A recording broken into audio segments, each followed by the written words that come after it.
mahilig ka nga ho sa pritong itlog pero umiiwas ka naman po sa mamantika, I think eto na yung lutuan ng itlog na hinahanap mo. Huy!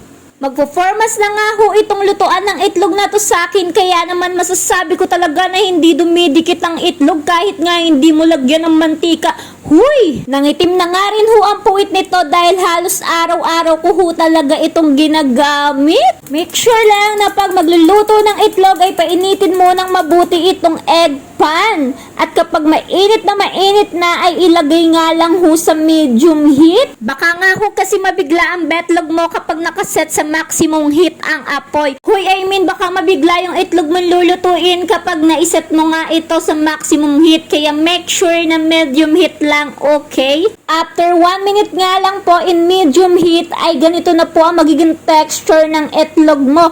Huy, make sure lang po nagagamit tayo ng silicone spatula para nga po hindi magasgasan itong atin non-stick egg fan. Sige ka, kapag hindi ka gumamit nitong silicone spatula ay didikit na yung betlog mo dyan. Huy! Ba't naman ganon, buleng? Opo, kaya kapag huhugasan din natin ito ay palamigin muna natin at huwag yung matitigas na sponge ang gamitin natin. Dapat yung malalambot lang. Ay sinasabi ko naman talaga sa'yo at magtatagal ang pagsasama nyo nito ni egg fan. Pag umorder ka nga ho nito ay medyo may katagalan nga ho, kaya huwag mo naman ika-cancel dahil pre-order nga ho ito. Pero pag dumating naman sa'yo ay siguradong worth to wait naman.